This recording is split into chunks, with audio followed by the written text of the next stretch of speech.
Other nations wonder whether America's strength derives from our leaders. Some define a good leader as an active leader who makes the office serve the man. President Theodore Roosevelt was just such an active leader. Roosevelt called the presidency his own bully pulpit. But there is another kind of leader, uniquely American. That is a president who sees that America's strength derives from individuals. A president who sees his work as fostering conditions where American growth will know no bounds. A president who has the character both to lead and to stand back. George Washington was one such president. But another such president is almost forgotten. That president was Calvin Coolidge, who served 1.5 terms in the 1920s. Coolidge understood that modern, growing America had its roots in America's founding. To Coolidge, restrained government was not optional. To Coolidge, restrained government was imperative. I want the people of America to be able to work less for the government and more for themselves. I want them to have the rewards of their own industry. This is the chief meaning of freedom. Coolidge understood this well, and that's why Coolidge's beliefs and accomplishments matter so much today.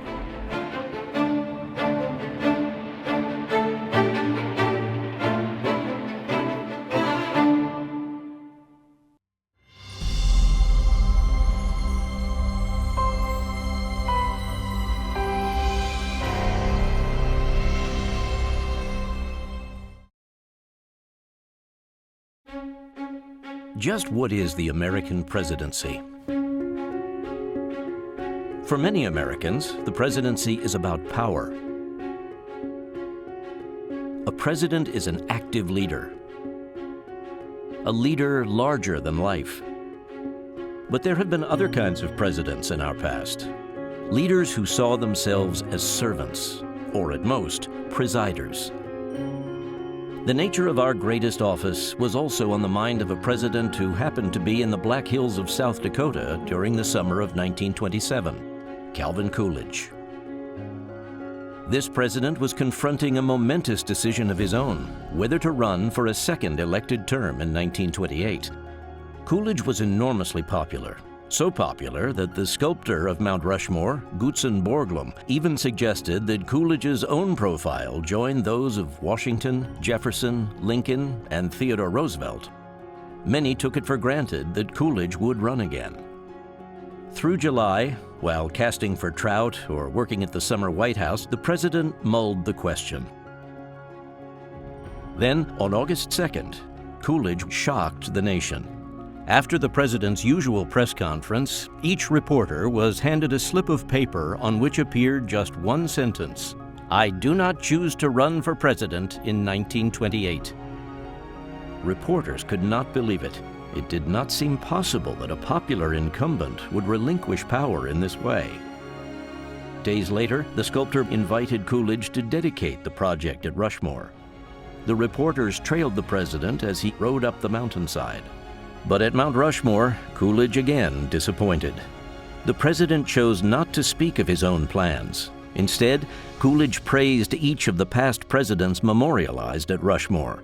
Then Coolidge turned away from the topic of the presidency and spoke about the power of citizens themselves. "The progress of America has been due to the spirit of the people. It is in no small degree due to that spirit that we have been able to produce such great leaders." The reporters were still mystified. Whatever Coolidge said in South Dakota, surely the president would come to his senses once he got back to Washington. Today, Coolidge also represents a mystery. Yet many find that once they look at Coolidge, they look again.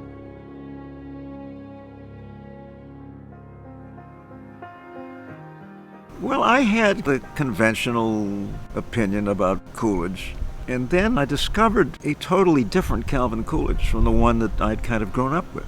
Working in politics, you familiarize yourself with your predecessor. Coolidge struck me right away. Who was this New Englander who became president?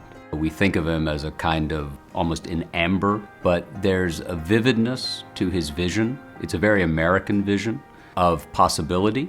I realized, well, here is somebody who really gets the American founding. And that caught my attention because there really aren't many presidents in the 20th century who not only get the founding but revere it. Yes, he had this branding, the 19th century farmer, the overalls and the blue smock. But at the same time, this is a president who became a radio president. Even the Coolidge marriage goes against stereotype. He was supposed to be a modest guy, but he was married to one of the most beautiful first ladies. People sensed in him a man who was honest, a man of integrity. When I think about Coolidge, I think about his humanity, how he cared about equality in a time when people weren't thinking about such things. The famous nickname of Calvin Coolidge is Silent Cal, but that's pretty much a misnomer. He averaged 2 press conferences a week, which is more than any president has ever done. His ability to write the English language is just compelling and beautiful. We shall anchor at last in the harbor of justice and truth. Well, the thing about Coolidge is the more you study Coolidge, the more that you see is there, the more you want to get to know Coolidge.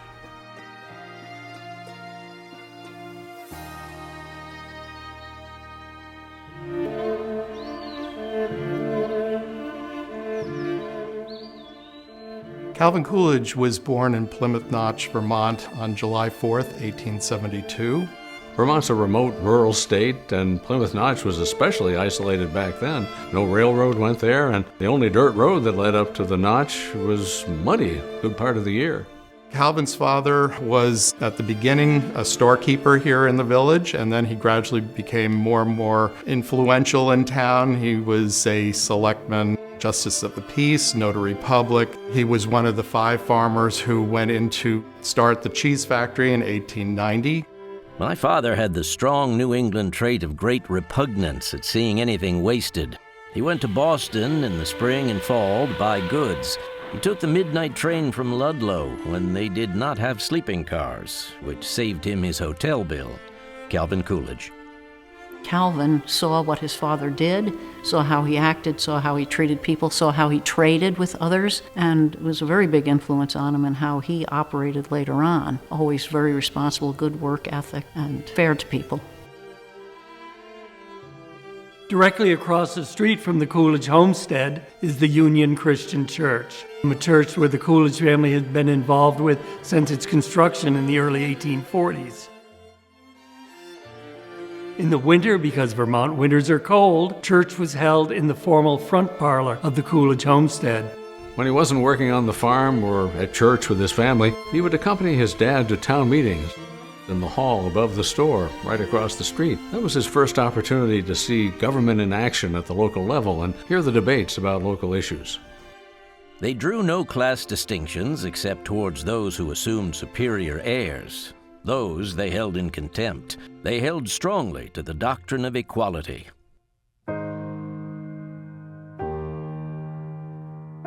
In his early years in Plymouth, he suffered the first of a number of losses.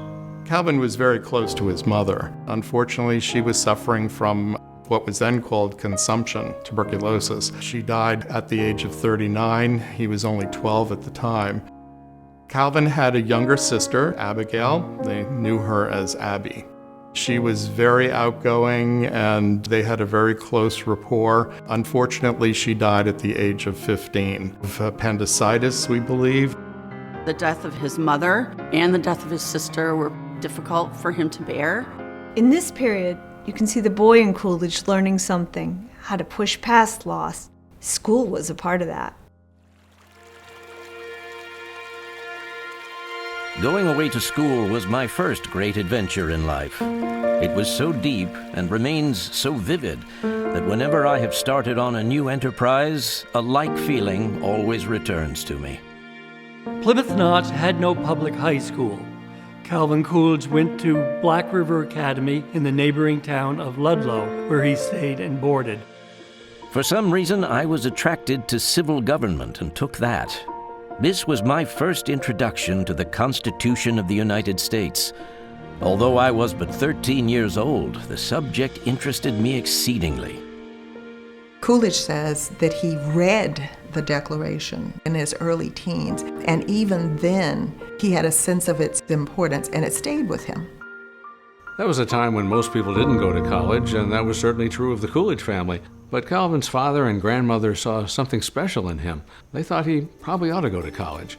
And his dad wanted to prepare him in other ways, so one day he took him to Bennington to see President Benjamin Harrison speak.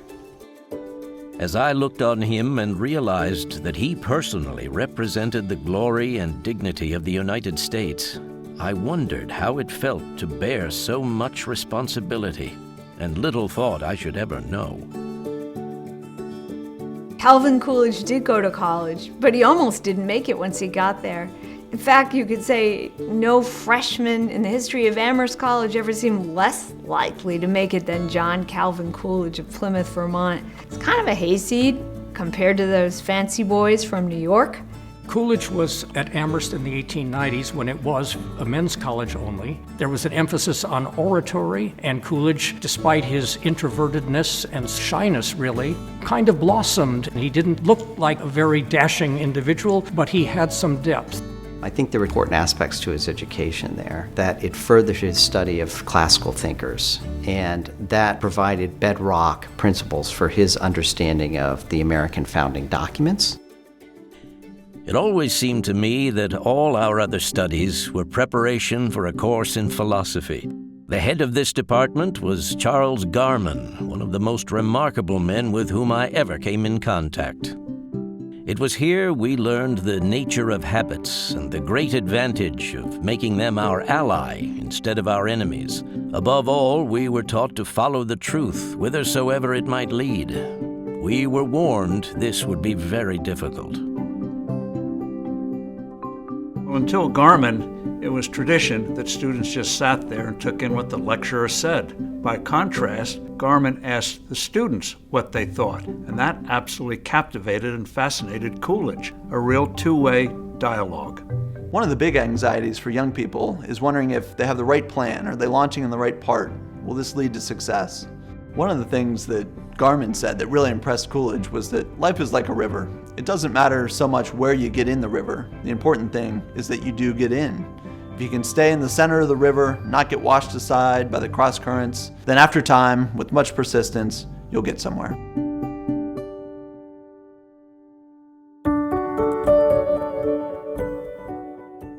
I had decided to enter the law. One of my classmates wrote that there was an opportunity to go into the office of Hammond and Field at Northampton, so I applied and was accepted. Office hours were from 8 to about 6 o'clock, during which I spent my time reading Kent's commentaries and in helping prepare writs, deeds, wills, and other documents.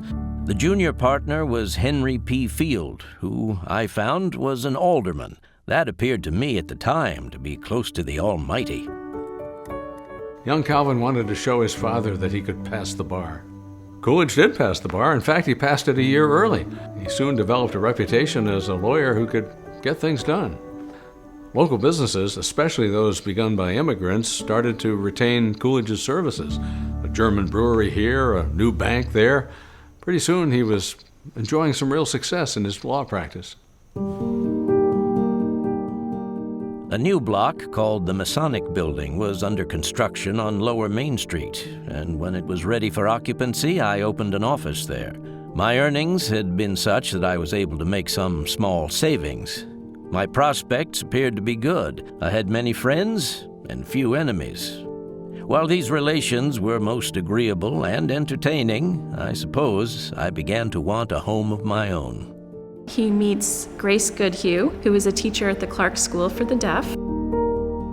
Grace was the total opposite of Calvin. She was vivacious, she loved everyone, she was funny, she was beautiful, and she was the one person who could bring Calvin out of his shell.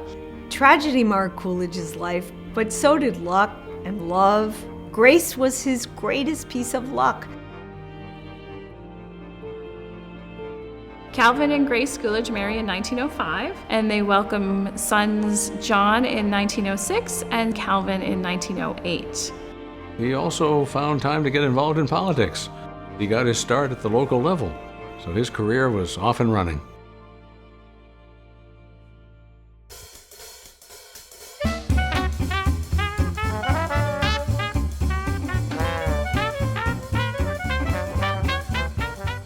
Calvin Coolidge has more elected offices than any other president ever. He was elected as a city alderman. He later serves his ward on the city Republican committee. He becomes a state representative. He becomes mayor in Northampton. He's a state senator, and within that period, he's unanimously elected president of the state senate. I had been chosen chairman of the Republican City Committee. I was not so successful in the city campaign. We made the mistake of talking too much about the deficiencies of our opponents and not enough about the merits of our candidates. I have never again fallen into that error. What made Coolidge such an effective campaigner was that he actually listened to voters. So when he asked for their support, they felt he took in what they had to say. It was not just a one-way street. In the 19-teens, the Republican Party was split in half. Teddy Roosevelt broke away to form the Bull Moose Party, and Calvin Coolidge had to decide exactly where he stood. So in 1914, when he became head of the Massachusetts Senate, that gave him the opportunity to put a stake in the ground. What was needed was a restoration of confidence in our institutions and in each other. In taking the chair as President of the Senate, I therefore made a short address. Have faith in Massachusetts. In some unimportant detail, some other states may surpass her. But in general results, there is no place on earth where the people secure in a larger measure the blessings of organized government.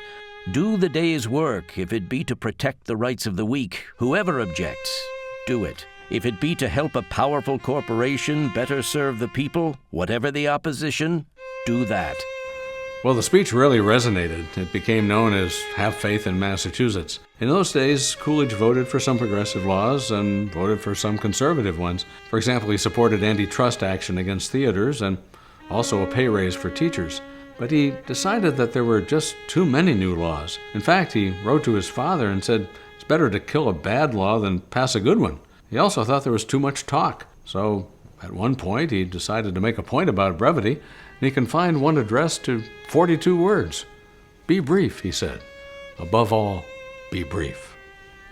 Soon Coolidge found himself lieutenant governor, and the United States entered World War I. After that, he was elected governor, and the war was over. The armistice was declared.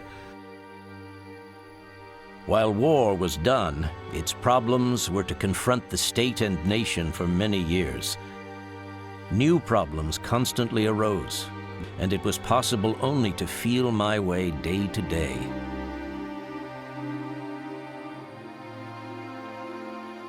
America, after the cataclysm of the First World War, was looking inward. You have nativism, isolationism, the Spanish flu of 1918. You have globalized anxieties about whether America can long endure. Disease, war, immigration. Another demographic change in the early 20th century is a very, very large influx of immigrants, particularly from Southern Europe. And this also touches off a reaction in the 1920s. Another tension that occurs in the 1920s is the resurgence of the Ku Klux Klan. This Klan is fueled by notions of Protestant, native-born white supremacy, and it targets African Americans, but also immigrants, Catholics, and Jews. Farmers struggled, workers struggled, businesses were struggling. Something that cost $1 before the war now might cost $1.10, $1.30, $1.50, and wages weren't keeping up, and state and local governments were the brunt of the anger of people who felt they were falling behind and didn't understand why. In the summer of 1919, as another election was closing in, Coolidge sensed a strike was coming from a group that were his loyal supporters, the police of Boston. The policemen were overworked and underpaid, conditions weren't great, and in fact, rats were chewing on the leather helmets in their storeroom. But the police contract did not allow strikes. The police knew that a police strike wouldn't be a quiet strike for Boston. And they knew Coolidge didn't want that so close to an election in his city, Boston. So they made a wager that Coolidge would conciliate, and they walked out in early September, breaking their contract. And Coolidge did bring out the National Guard to break the strike and did not rehire any of the police officers. It was a terrible situation. And finally, Coolidge sends a telegram to Sam Gompers, the labor leader, saying there is no right to strike against the public safety by anybody, anywhere, anytime. He writes to his family about it. Well, this may be it. I may not be elected again as governor. This is a serious decision. It's not going to be popular. It's not clear that at this point he realized the whole nation was watching him. People were saying, oh my gosh, a governor who dares to say what we're thinking. We're a little weary of emergencies. We'd like a return to common sense life. Coolidge did, in fact, win the Massachusetts election as governor in 1919, but he also won praise from President Wilson, for example, who telegraphed congratulations.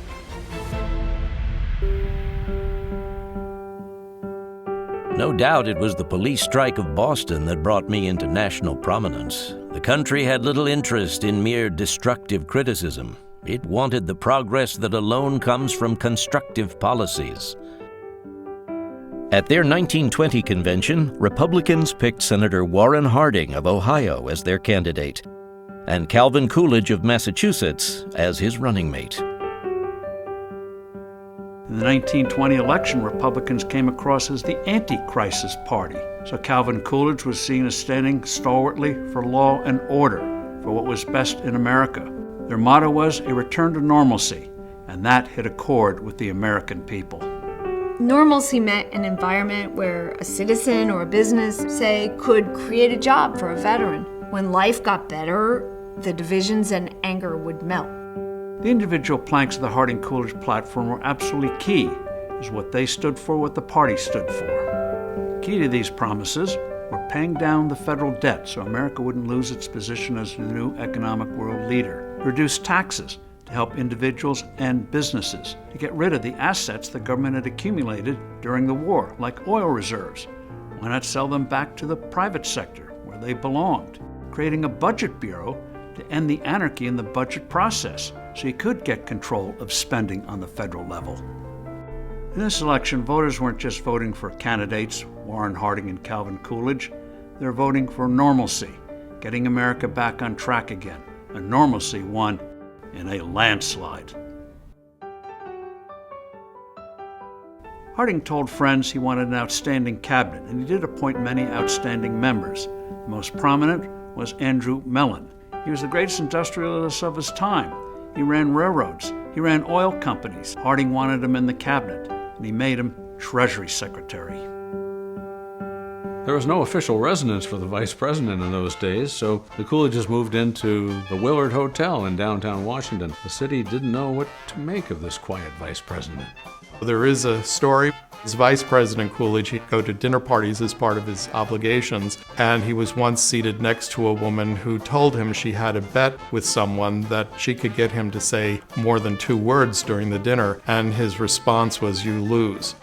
The Willard Hotel was no place for boys or pets. The Coolidges found they had to pack their children off to boarding school at Mercersburg Academy in Pennsylvania. They were a bit lonely. One day, Mrs. Coolidge saw a mouse come out of the wall in her hotel room. She fed it a few crumbs. The mouse became her pet. Harding managed to honor several key promises. One, he got through a tax cut. Another was he created that budget bureau to create order where there'd been anarchy before. Chief problem with Harding was a lack of discipline. It was the beginning of the era of Prohibition. Yet the President of the United States had drinking parties in the White House. That, of course, undermined respect for the law and also undermined respect for the individual president, Warren Harding. The economy was beginning to find its footings, just as Harding and Coolidge said it would, but there were problems. While there were outstanding members in the cabinet, like the Secretary of State and the Treasury Secretary Andrew Mellon, several other members were engaged in corruption. For example, they sold oil rights in a place called Teapot Dome to their friends, not to the highest bidder. So the anti-crisis party had a crisis of its own, and Vice President Coolidge was sitting there taking it all in. As vice president, Coolidge did make his mark in some areas. There had been introduced legislation against lynching. Calvin Coolidge came in and recognized how awful this was and spoke in favor of the legislation. This is a proud moment in his personal history. In 1923, the future of the Harding administration was becoming more uncertain. Harding fell ill, decided to travel out west. The hope was the trip would rejuvenate the president. The Coolidges headed for Vermont. Summer, the nights were cooler, and waited.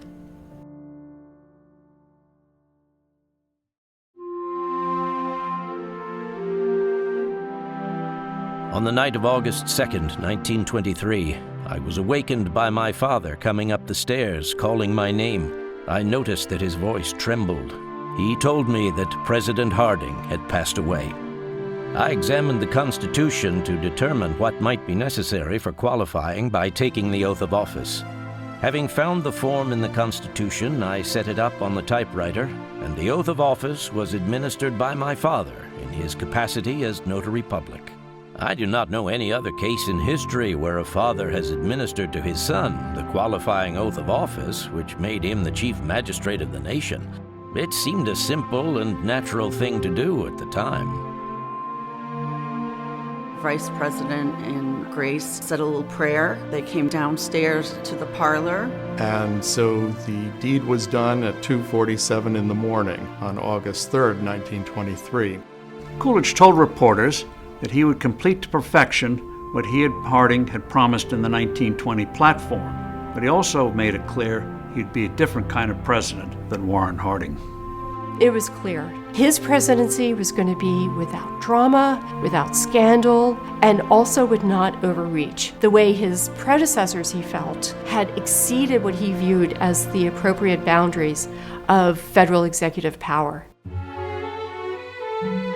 It is a very old saying that you never can tell what you can do until you try. When the events of August 1923 bestowed upon me the presidential office, I felt at once that power had been given upon me to administer it.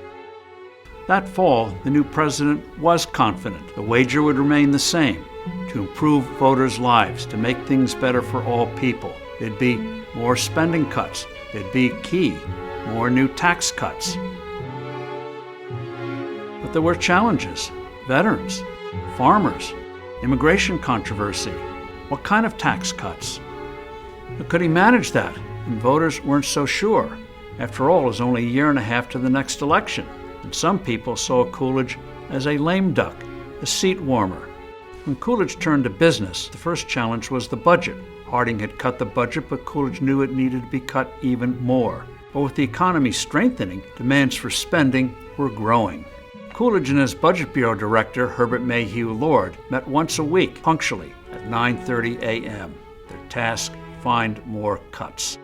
In government, it's not easy to cut budgets. Coolidge likened it to cheese paring at his father's factory back in Plymouth Notch. The year he came into the presidency, outlays were $3.14 billion. The next year, they were down to $2.9 billion, and they stayed there for another year. Another issue is the many thousands of veterans struggling to find their way back to civilian life. The country was still recovering from war. Why should a veteran not get a pension? The government at that time generously gave for hospitals for veterans, for rehab for veterans, for work training for veterans to get the vets back into the workforce. But Coolidge drew one of his famous lines on veteran pensions from the federal government. He said, "We have no money to bestow on one class of people that does not come from all the people." And so he vetoed the bonuses. Congress overrode the veterans' veto, but Coolidge had made his point. This was also a time when a large majority of Congress wanted to restrict immigration. Any presidential veto would be overridden. Coolidge, too, believed America could do with a pause in immigration, but he did not agree with every part of the bill. The president was caught. there becomes this very bipartisan support for reducing the number of immigrants that are allowed to come into the country. At the same time, there's also an effort to exclude certain nationalities, most particularly Japanese. And this is a very difficult position for Coolidge. Coolidge does not support the exclusion of Japanese nationals in the immigration bill. But when the immigration bill is passed by Congress and it includes a Japanese exclusion clause, he reluctantly signs it. At least he could do something for Native Americans. One of Calvin Coolidge's proudest moments, legislation-wise, is the 1924 Indian Citizenship Act, which granted everyone living on reservations full citizenship. In Coolidge's first year in office, the extent of the Harding scandals was becoming clearer. A lot of Harding administration friends had made crooked deals with private companies for oil reserves at a place out west called Teapot Dome. Coolidge appointed special prosecutors from both parties to clean it up. That bipartisan move impressed a lot of people. But the most important issue to President Coolidge was bringing down wartime tax rates. Normalcy meant to Coolidge getting tax rates down, which had risen so high during the war. His goal seemed very ambitious, to get the top rate down to 25%. For Coolidge, it was a moral issue. To take 1 penny away from a hardworking American and waste it on some government program that wasn't effective was larceny. I want the people of America to be able to work less for the government and more for themselves. This is the chief meaning of freedom. When it came to fulfilling the tax pledge, Andrew Mellon at Treasury stepped up. Mellon knew from the private sector that sometimes if you reduce prices, you generated more sales, more commerce. He liked to cite railroad freight rates. If you will reduce the rates, by golly, more people might ship with you and you ended up with more revenue. The 1924 tax law that the administration got was a compromise. Rates were reduced, but not nearly as much as Coolidge and Mellon had hoped. 46% was the top rate. Moreover, Coolidge had to accept some ugly provisions to get the bill through. Coolidge decided if he could just win the 1924 election, he could deliver the rest. And things were going Coolidge's way until July 1924.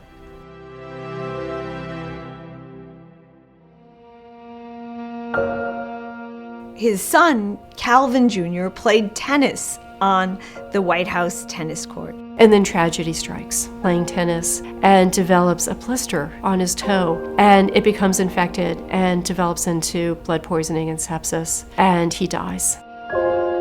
There's a picture that's taken of his other son, John, his wife, Grace, his father, John, and himself, and it's about 4 days after Calvin's death. And the looks on their faces is haunted.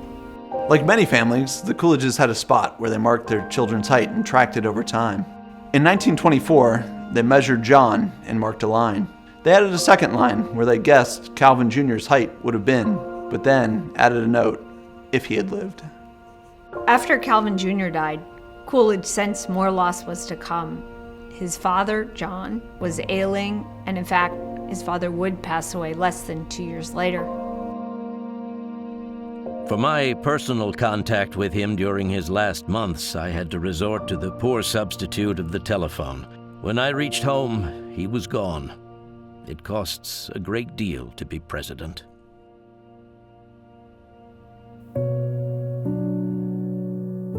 After a blow like that, many people pour themselves into their work, and that's what Calvin Coolidge did. He ascended to the presidency on the death of his predecessor and felt there was so much more to be done for the country, he wanted to see if the voters would give him a term in his own right. The Democrats' best issue in that election should have been the corruption under Harding, but Coolidge was so above reproach personally that one of the Democrats complained that it was almost unpatriotic to criticize Coolidge. Coolidge ran a masterful campaign. The economy was good. He just stayed above the fray, acted presidential, and he won a big victory.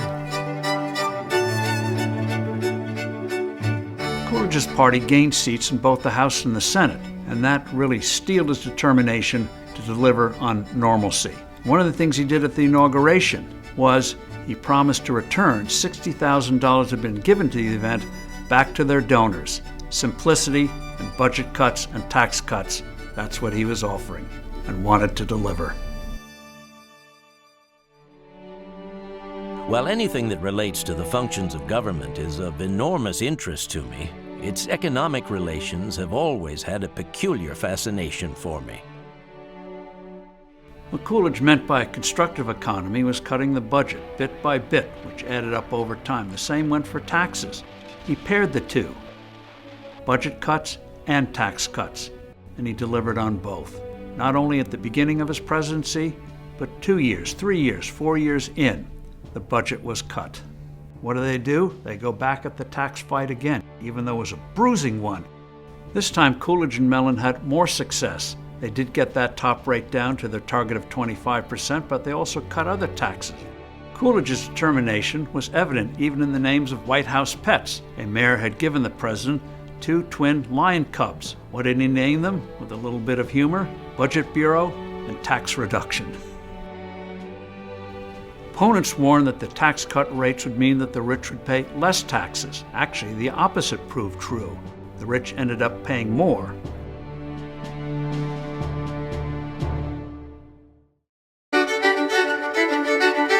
People could see that the normalcy bet was paying off. In the 20s, electricity became a commonplace. Telephones became a commonplace. Indoor plumbing became more and more common. Movie theaters proliferated. With the rise of the automobile, you saw the greatest road-building program since the days of the Roman Empire. You saw labor-saving devices, whether it was electric iron, refrigerators, stoves, and the like. And one of the greatest inventions of all, the washing machine, along with the amendment enabling women to vote, gave women more freedom, more possibilities to do things.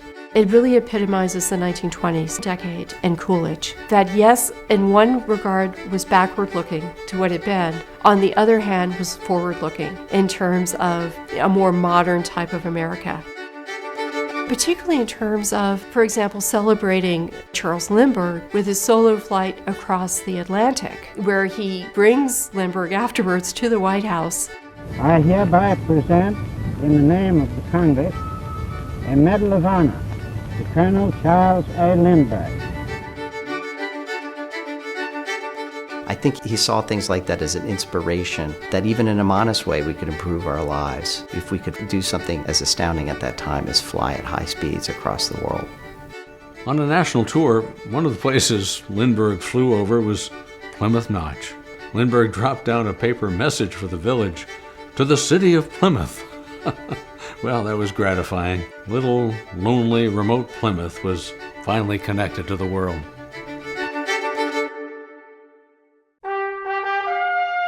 It was my desire to maintain about the White House as far as possible an attitude of simplicity and not engage in anything that had an air of pretentious display. That was my conception of the great office. It carries sufficient power within itself so that it does not require outward trappings of pomp and splendor. The painter Howard Chandler Christie was doing a portrait of the First Lady along with their white collie. Grace was wearing a red dress. Well, that bugged Coolidge because his wife looked almost too good. So the president asked why Grace couldn't wear white. Well, the painter replied, "The red set off the white dog." Coolidge then asked, "Can't you paint the dog red?" Behind the humor was pride in his wife and a sense of propriety. Coolidge knew that if he was asking Americans to live like a square, then he too and his family must live like squares. One night John shows up to dinner. He's dressed a bit too casually though, and Calvin was not impressed. He looked at him, frowned, and said, "Remember, you're coming to dine with the president." When somebody comes along like Coolidge, that his personal life is reflected in his public life, it's refreshing to see. And that gave Coolidge a real authority, and people respected that. In maintaining that discipline at the White House, Coolidge had a tremendous ally, his First Lady, Grace. He praised her with an adjective that to Coolidge was a supreme compliment, capable. Students of the institution of marriage may want to take a look at the Coolidge marriage. It had its tension, but it was one of the happiest in the history of the White House. Marriage in the public eye is also part theater, and the Coolidges were aware of that, and they played their roles to the hilt. She liked to knit, she liked to crochet, she sewed some of her own clothing while at the White House. Prudence Prim was Grace's dog, but Rob Roy was Coolidge's dog, and they were real companions. Prudence Prim would sleep with Grace Coolidge, and Rob Roy would often attend the movies that they would show at the White House. They really were very integrated into the family life. The Coolidge's most unusual resident of the White House was a raccoon named Rebecca Raccoon, another alliterative name by the president. She came as a Thanksgiving gift to the White House. My speeches would average a little over 3,000 words. Each word has to be weighed in the realization that it is a presidential utterance, which will be dissected at home and abroad to discover its outward meaning and any possible hidden implications.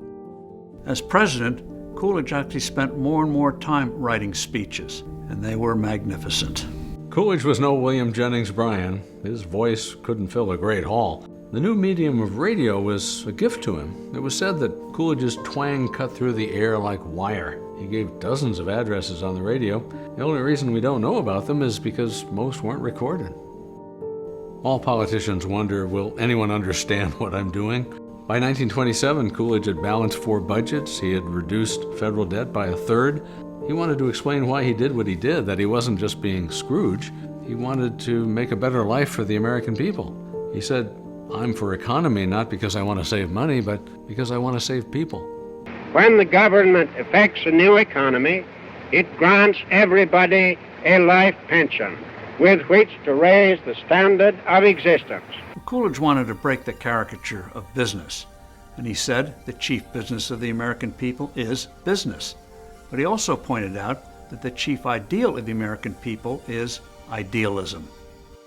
A speech to veterans in 1925 provides an example of Coolidge's idealism. He traveled to Omaha to speak to the American Legion. In the summer of that year, the Ku Klux Klan had rallied in Washington on the National Mall. But at Omaha, Coolidge delivered a direct condemnation of bigotry. Whether one traces his Americanism back 3 centuries to the Mayflower or 3 years to the steerage is not half so important as whether his Americanism of today is real and genuine. No matter by what various crafts we came here, we are all now in the same boat. It was absolutely amazing to think about in the 1920s how powerful the Ku Klux Klan was. The fact that they marched down Pennsylvania Avenue, great display. But President Coolidge was very strong, not only in his opposition to what the Klan was doing, but his comments about the participation of African American soldiers in World War I stood in stark contrast to what others were saying. The black man showed himself the same kind of citizen, moved by the same kind of patriotism as the white man. They were tempted, but not one betrayed his country.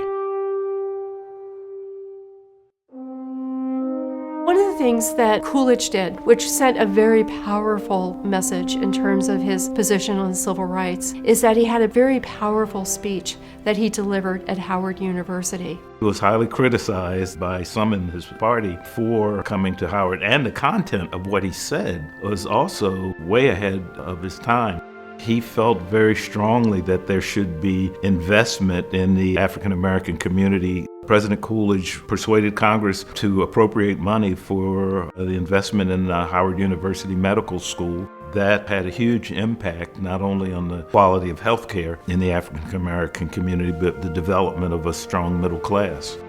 Coolidge thought that the case for African American rights ran deeper than any possible 20th century reform.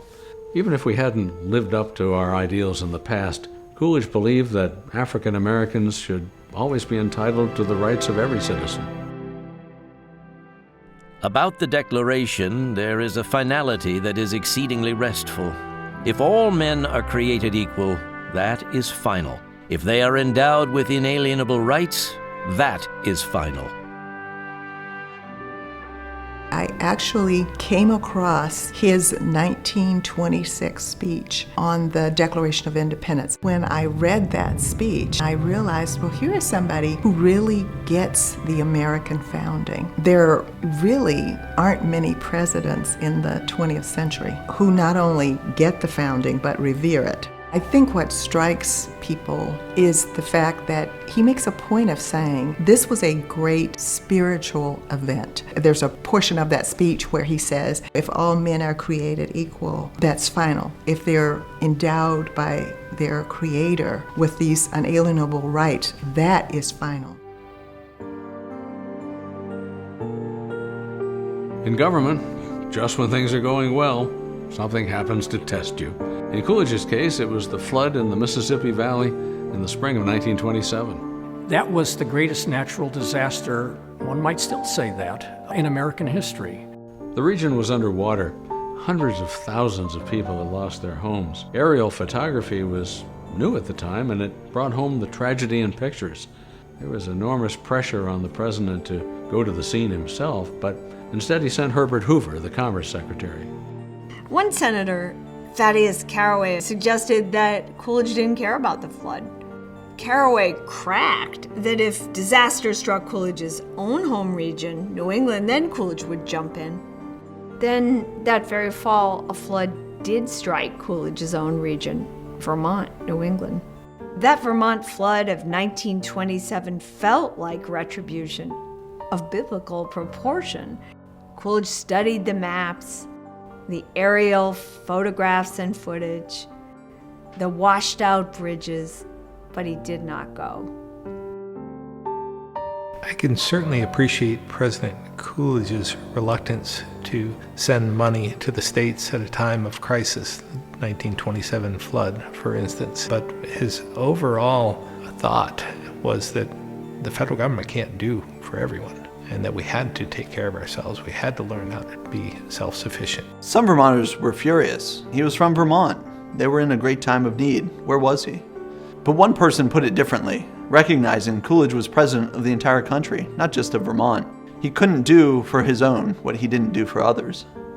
A year after the flood, Coolidge did return to Vermont. He spoke at Bennington, that place where he'd first considered the presidency as a boy. This time, he improvised a speech at the back of a train. It was his most emotional speech. Vermont is a state I love. I could not look upon the peaks of Ascutney, Killington, Mansfield, and Equinox without being moved in a way that no other scene could move me. I love Vermont because of her hills and valleys, her scenery and invigorating climate, but most of all because of her indomitable people.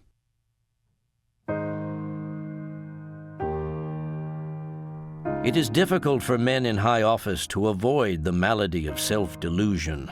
The chances of having wise and faithful public service are increased by a change in the presidential office after a moderate length of time. In the summer of 1927, the Coolidges headed for a change to South Dakota. The organizers of the Belfouche Roundup just outside the Black Hills gave Coolidge a big, gaudy 10-gallon hat and invited him to come to their rodeo later in the summer. The sculptor Gutzon Borglum is there too, laying the final plans to commence the work on Rushmore. Coolidge supported monuments, he loved the American West, but the scale of the Rushmore project kind of grossed him out. When the Coolidges got out here, they set up for the summer in the State Game Lodge in Custer State Park. President Coolidge's routine was basically he would wake up early in the State Game Lodge and have breakfast. He wakes up one morning, gets in a car, and is driven to his office in Rapid City High School. But when he gets there, he has this little note that he's written. He has his office staff make about 30 copies of this note. The reporters come in for their regular twice-weekly press conference with the president, and he says to the reporters, if you'll all come by here and take a slip of paper. And they open up the slip of paper, and it says, I do not choose to run for president in 1928. All the reporters rushed out to report the news to the nation's newspapers. The Republican Party didn't get it. Why would an incumbent give up a sure re-election? 1927, 1928 passed, and Coolidge did not change his mind. It took about half a year, but the nation finally absorbed the reality. Coolidge's decision was final.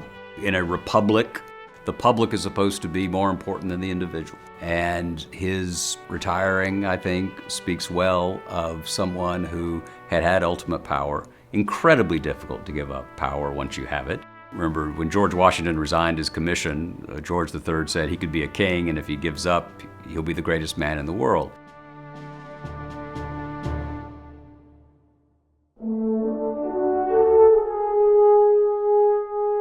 We draw our presidents from the people.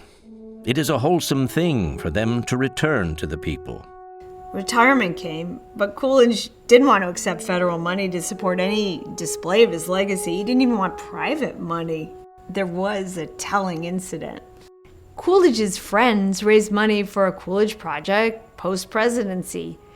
Coolidge directed that the money be used for a project that honored his wife, that the cash go to the Clark School for the Deaf, where Grace had taught so long ago.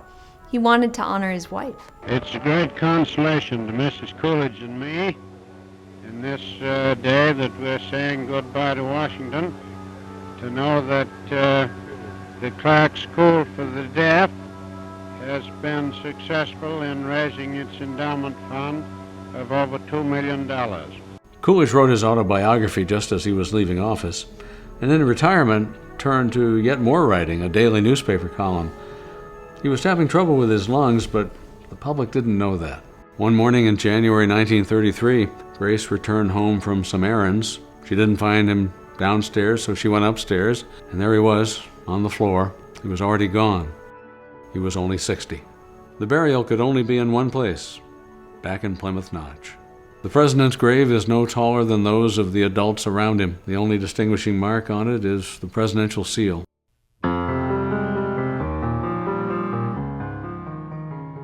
One of the really important things that Coolidge did was balance the budgets, and he ran surpluses and was able to pay down the national debt. He wanted to provide for a pathway to prosperity, and that's what was so important, because he did just that. Some people say you have to learn history so not to repeat it, but another reason to learn history is so you can repeat it. Coolidge famously said that it's important for the president to acknowledge that he is not a great man. And I think that's how Coolidge saw it. He's just the man we needed. He didn't do nothing, but that's what we wanted done. We tend to view restraint as weakness, but Coolidge showed restraint can be strength. He was a servant leader in the fullest sense of the word, which came from his religious principles and his veneration of the U.S. Constitution. The most important part of his legacy is his commitment to civility and to promoting opportunity for all at a time when others really opposed that principle for our country. Those things really stand the test of time. Presidents go out and campaign and make promises to people about a whole host of things. Not everyone likes those promises, but what they do like is Coolidge kept his word, and that's something that all Americans can appreciate. I think he is underrated, and his stock will continue to rise as time goes on, because he's exactly what we need at this point in time.